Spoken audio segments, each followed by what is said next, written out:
Hi, good evening. Welcome to Business Live. Coming up tonight, Parliament passes anti-money laundering bill into law as Ghana remains on the EU blacklist. We'll have an update. Meanwhile, the Creative Arts Bill has also been passed into law with hopes of accelerated growth for the sector. Also tonight, election-related activities contribute to a rebound of domestic aviation, and it is expected to get better as the holiday season approaches.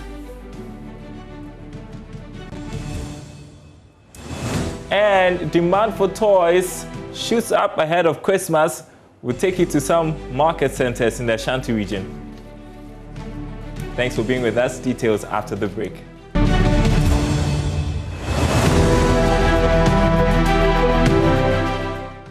Welcome back to Business Live. Two important developments in Parliament we want to update you on. The House today passed two important bills, anti-money laundering bill and the Creative Arts Bill. Parliamentary correspondent Joseph Opoku-Gakpo joins me with an update. Joseph, let's begin with the anti-money laundering bill. What's in it? It's a very elaborate document that seeks to make it more difficult for people to engage in money laundering and also financing activities like terrorism and all. It makes very interesting provisions. So, for example, when you look at the bill, there's a prohibition that's directed at citizens and people within the borders of Ghana from engaging in money laundering activities. It also additionally makes the abetment of money laundering activities a crime punishable by some very strict sentences. Additionally, it also makes the point that per the latest provisions, it will be possible for the state to confiscate monies that the government is of the opinion was raised through money laundering. Additionally, the Financial Intelligence Center, which we know has been an arm of the Bank of Ghana for a very long time now, will now be established as a corporate body with its own board of directors to manage, so that then it's a better strengthened entity to monitor various financial transactions and avoid a situation of money laundering. So the bill provides for the establishment of the board that will govern the Financial Intelligence Center, so that then it's able to then prevent situations. The center will now have a chief executive officer whose functions are clearly spelled out. There will be a chief executive officer as well for that particular center, and then there will be the appointment of a secretary for the board, and we'll have a situation where it would have both a record-keeping department and an audit department, just as a lot of various entities do have. And additionally, that same center would have a register of accountable institutions, so that then they can track various organizations that are involved in various activities when it comes to moving money. Even when it comes to the conveyance of currency across or within the country, there is actually a provision for that in the bill. When it comes to electronic transfer of funds, the bill makes provisions on how you can go about it, so that then there is no case of money laundering. And then various clauses of it actually empower the Financial Intelligence Center to request for information on various transactions from public agencies and financial institutions as and when they deem fit. So those are some of the specific provisions as far as this new bill which today Parliament passes is concerned. And Gakpo, let's tell our viewers why this is very important. Recently, Ghana was put on the blacklist for money laundering breaches by the EU. Tell us what the MPs say, how this is a significant step for the country in our efforts to tackle money laundering. So the chairman of Parliament Finance Committee, Dr. Makasibe Eboa, we interacted with him after this document was passed. He actually led a lot of the processes to get this particular bill passed. And he made the point that he's expecting that the European Union, which did put Ghana on that blacklist, we call it blacklist, he calls it a green list. He's asking them to take note that Ghana has gone ahead to pass this particular law, which would go a very long way from next year, after the president assents it, to make our financial system a lot more transparent. And then he hopes that once they take note of that, it's one of the things that they will tick the boxes in terms of what Ghana has done in order to get us off that money laundering and terrorism financing list of the European Union. Right. Another important bill passed, the Creative Arts Bill, and it's been a year that industry has been terribly affected by the pandemic. So what changes about the industry with the passage of this bill? More importantly, there will be the establishment of an authority to oversee the work of various creative players in the country. Not just that, there will be the establishment of a creative art fund, which government will invest money in, and there will be money from other sources into that players in the various creative areas will be able to access and undertake the activities. There will be the creation of a register for those who are engaged in the creative sector, so that then government knows who is in and who is out, and presumably government is able to provide them with even more support. For the Minister for Tourism and Culture, Barbara Ting-Jesse, who spoke to the media after the bill was passed, this will go a long way to accelerate the development of the country. This is something that the NPP government had promised they would get done, and after a lot of back and forth, at a point in time, the bill actually came to Parliament. The stakeholders were not satisfied with some of the provisions. They came to Parliament to voice out their concerns and make their recommendations on what to change. Eventually, just a few days before this particular Parliament's lifespan comes to an end, it's been passed, and it's waiting for the President to assent it, then it will come into law. Allow me to say the indefatigable Joseph Opoku-Gakpo with that update from Parliament. Great to see you. Thanks. All right. Now, the domestic aviation sector is experiencing a rebound after taking a hit from the COVID-19 pandemic. The rebound is attributed to activities related to the just-ended elections. Industry watchers expect a busy few weeks ahead with the launch of the Beyond the Return initiative, which would attract tourists. And as the holiday season approaches, Sean Mendes is an aviation analyst, and he has been monitoring the domestic aviation space. Rebound in traffic numbers since Ghana restarted aviation operations in May, and that steady growth has been seen month by month. You've seen airlines adding capacity, you've seen more people flying, you've seen less restrictions, you've seen an expansion of operating hours at the airports. But we've now reached the point where the domestic capacity in December 2020 is actually higher, it's projected at least to be higher for the full month than the domestic capacity was in December 2019. And December 2019 in itself was a record year was a record month for domestic air travel. So I definitely say that domestic travel in Ghana has fully recovered from COVID, and it's probably one of the few, if not the only country in the world to have done that. Part of this could potentially be due to election stimulation. We've seen a similar trend in 2008, in 2012, and 2016, where in an election year, the fourth quarter has seen a growth in domestic travel. Of those three previous growths, only 2013 saw that continue. So from 2012 to 13 saw the growth. 2009, unfortunately, saw the global economic crisis, which led to a contraction and which was not unseen in Ghana. And 2017, unfortunately, Starbo exited the Ghana market domestically. So there was a reduction in capacity. I think what you will also see, particularly next year, is the targeting of the intra-Africa market. Nigeria, for example, is a humongous market. It's the largest market in Africa, and it's right on Ghana's doorstep. It's a market, though, which Ghana has largely not tapped for the last many years. And it also has the potential for Ghana to draw in a number of tourists from there because of the travel restrictions from traveling to North America, from traveling to Europe, from traveling to Asia.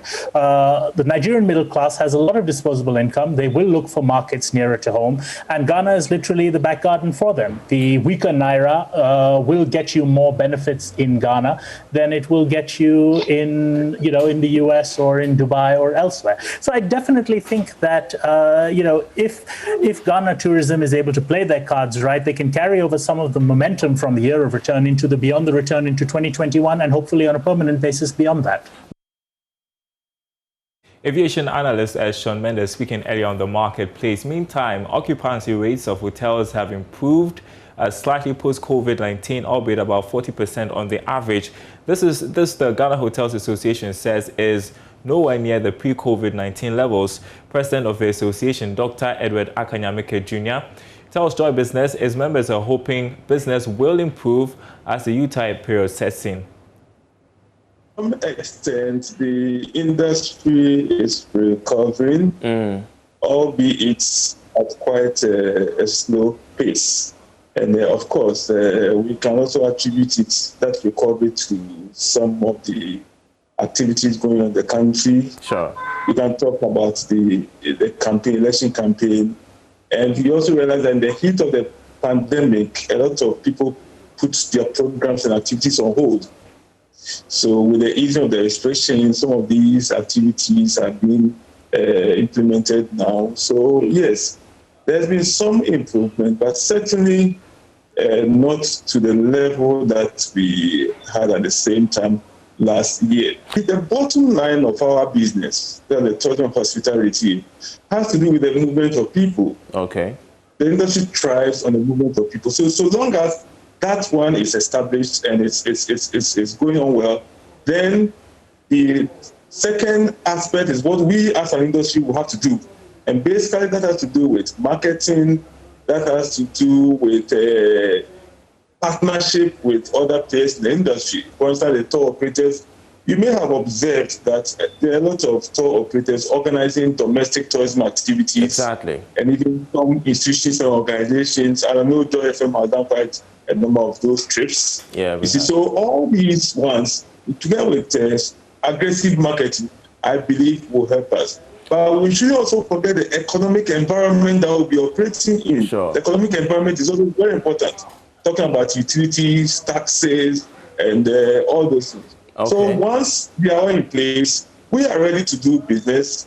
We are ready to host people once they come to our facilities. President of the Ghana Hotels Association, Dr. Edward Akanyamike Jr. speaking to Charles Aite. You're watching Business Live. Nigeria will reopen its 4 border crossing points on the 31st of December. This comes after more than a year since it closed its land borders to crack down on smuggling of goods. There is more in the following report. The government at a cabinet meeting approved the reopening of the 4 borders in the southwest, northwest, and south-south. Africa's populous nation closed its land borders last year to curb smuggling of goods, particularly rice and arms, which it said threatens efforts to boost local production and security. But skyrocketing prices of goods, pushing inflation up to a 30-month high, compelled the government to take a second look at the policy directive. Nigeria, which has the largest economy in Africa, has been going through turbulent times due to the significant impact of COVID-19. The closure of the Nigerian-Benin border saw Ghanaian exporters complaining bitterly over the impact on trading activities as well as their incomes. President of the Ghana Union of Traders Association, Dr. Joseph Obeng, told Joy Business, the closure of the borders should be a lesson because of its negative effect on its economy. Nigeria has just realized that it cannot live in isolation, and that the opening of their borders is only at the instance of their citizenry, who have come under a lot of pressure and suffering as a result of the closure. I've told you before that the goods that were locked up, even at Benin, most of these goods belong to Nigerians who have come to other West African countries to buy their goods. Now Ghanaian traders and businesses will heave a sigh of relief as they can travel to Nigeria to bring in goods into the country and vice versa. At least we close a chapter on that one.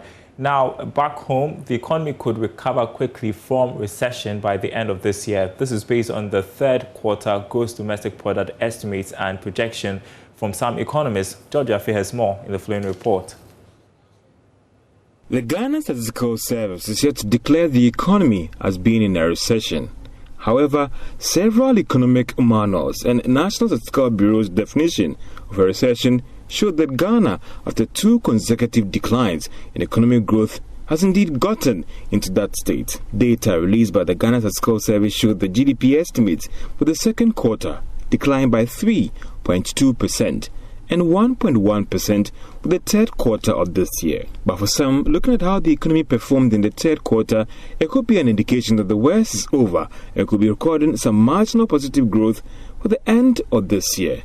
That's a view supported by economist Professor Peter Korte. Decline in growth has been marginal this time around, and hopefully in the last quarter of this year we are likely to see some positive growth rates, which will then dampen or moderate the negative growth rates we've recorded in the last 2 quarters of this year. Being in a recession obviously means significant slowdown in growth, more businesses and industries shutting down, government revenue being impacted badly, and more job losses. Some businesses can also be impacted badly in terms of revenue decline and purchases. This is because earnings of some consumers have been affected badly or eroded as a result of development for that period. But some are of the view that we have already seen the worst of an economy being in a recession, Therefore, the end is in sight. This is based on election-related spending as well as the festive season in the last month of this year.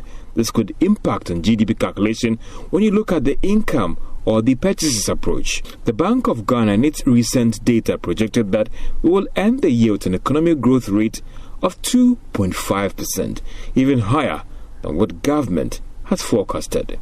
The Cocoa Research Institute of Ghana is cautioning farmers against the use of fertilizer sacks and polythene sheets in fermenting cocoa beans. The practice is said to have adverse effects on the quality of beans, which affects purchase and market demand. This was revealed when the Institute handed over a cocoa fermentation center as part of a fine flavor cocoa project at Offenso in the Ashanti region. Prince Apia has more. The body and a form now ya bonnie de guso. 7 days and 6 days now ya 2 diaba. A cocoa farmer in the Offenso area has been used to unorthodox ways of drying his cocoa beans. But mama who says, what na a many minute me a fermented kama, and my flavor now open so with me. Officials say these materials, together with placenta, the use of polythene sheets, result in either under or over fermentation. Poor drying of the beans results in the development of acidic beans, which affects off flavors in the beans. Dr. Isaac Yaopoko is Executive Director of Cocoa Research Institute of Ghana. When it comes to the quality of cocoa, no country comes near Ghana. And the quality depends on, as I said, on the variety and the fermentation. Here, what we have realized that some farmers are using mosquito nets, which is contaminated with chemicals. Some are using plastic bags, which is also unacceptable. And some are also using other unapproved materials to ferment their cocoa. Some are even using fertilizer bags, which are also contaminated with chemicals. So what Cocoa Research has prescribed is the use of banana or plantain, leaves. That is what we use in fermenting our cocoa. Anything other than that would compromise the quality of our cocoa. So if you have it in this first chamber, after 48 hours, you come and you realize that the top down to 4 inches is well fermented, but below is poorly fermented. So now you transfer it into this one. And in the process, the top fermented beans go to the bottom here, and bottom unfermented beans comes up. So the whole idea is to make the fermentation process easy, and at the end of it all, get all the beans properly fermented. This is an improved way of effectively drying and fermenting the cocoa beans, as he explains, introduced to the farmers. The Institute has handed over a cocoa fermentation center as part of its fine flavor cocoa project in Offenso district. It is the first ever farmer-owned fermentation center to help address the problem of under-fermentation of the cocoa beans. Stephen Yao Opoku is the project lead. So the essence of having this fermentation center is to help them enhance the quality of the fermentation that they do. In the field, there are several problems: pilfering, rains, and because of those factors, they don't wait for the fermentation to get to completion. So they truncate the process, and it affects the development of the flavors. So putting all these together, we decided that then we'll solicit for support to get this center for them, and so far it's been good. The few that they have done here, we've done the evaluation of flavors, and they express so very well. The project underscores the need to expand the cultivation of fine flavor cocoa in Ghana to help meet market demand. The fermentation center was constructed with funding from Transroyal Ghana Limited, Tachibana and Co Limited, Gita Chocolate and Ghana Cocoa Board. Prince Apia reporting. The Ashanti region, we've got a nice Christmas story from there, but we head next to the Bono East region, where the Techiman maize market is likely to experience a major price increase of a bag of maize by the end of 2020. Secretary of the Techiman Maize Growers and Traders Association, Obri Abua, who announced this, attributed the expected price surge to scarcity. JoyNews' Nesta Kafui-Ajuma was interacting with maize traders in the Techiman market and comes through with this report. Secretary of Techiman Maize Growers and Traders Association, Obiri Yeboah, says the emergence of COVID-19 has been the major factor contributing to the expected price hike of a bag of maize. September this year, we are selling the maize at 140 Ghana cedis, 150 Ghana cedis. By that time, there is plenty maize in the market.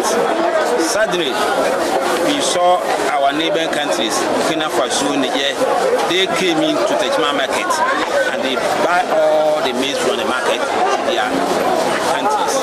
Now, what has happened? The maize we are selling at 150, 140. Now it's 210 Ghana cedis, 200 Ghana cedis. But you can't find the maize to buy.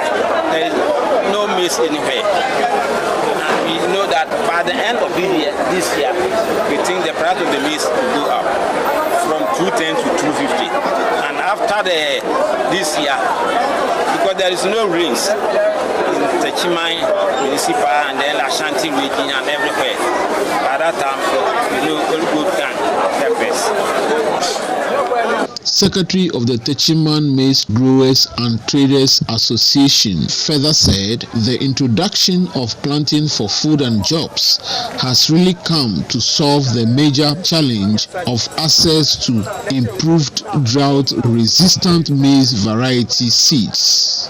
The seed they are using is not good. And when the planting for food and jobs comes in, we have better seed, certified seed.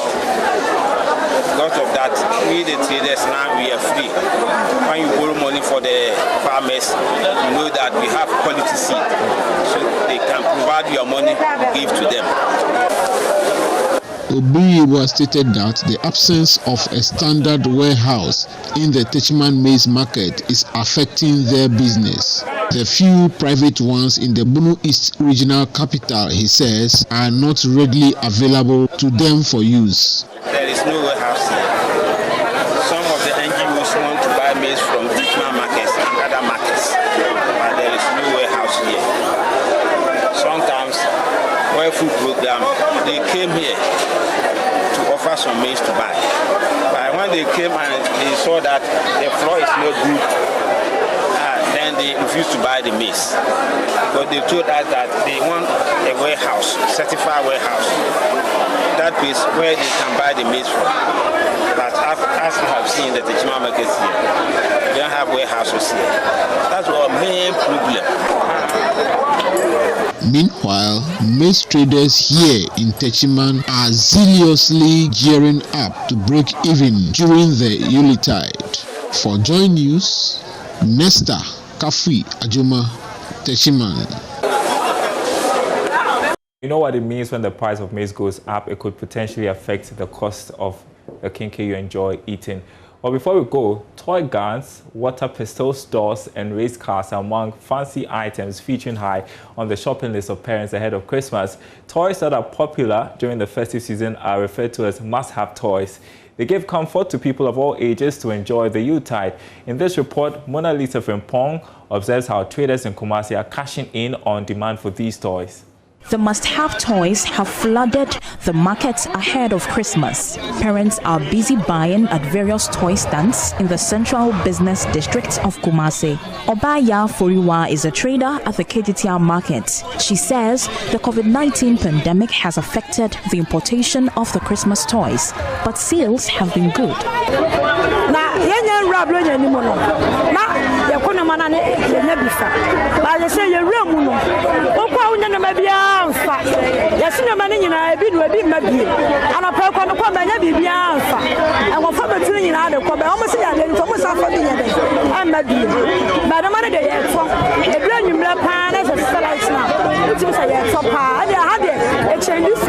Children are known to be fascinated by the colorful blings of the toys. Surprisingly, older folks are gradually showing interest in these remote-controlled toys. It has become a hobby for fun and relaxation. Linda Prempe, a parent, tells of the thrill it brings her 22-year-old daughter and 18-year-old son. ne say ya kura ya mpani for kwa ya nije some the back or 20 years be man so 22 years o fiance or pani no wala founder oba no so years wa pila timide fish kwani ball kwana se me chimchira o se me city say ya ball me nchima wo na me chimni say ya wo mutimi atwa me yeni say na me de tram kwana say ya wo mani timi gisa no mabusa me say Omani timi jimi sa no mabusa me say e di enti na ya na yesa na ma kire mo say wuchim ni say ya na wo mia so a enti wo mutimi sere sa na de ne na ya kwa no refi sa ne na ya de ya ne ya nyina ya ni age. Akosia Apia and her 11-year-old daughter sell toys at the Kumasi Central Market. She expresses delight at the sales recorded before and after the elections. She is hopeful there will be a boom in sales in the next few days to Christmas.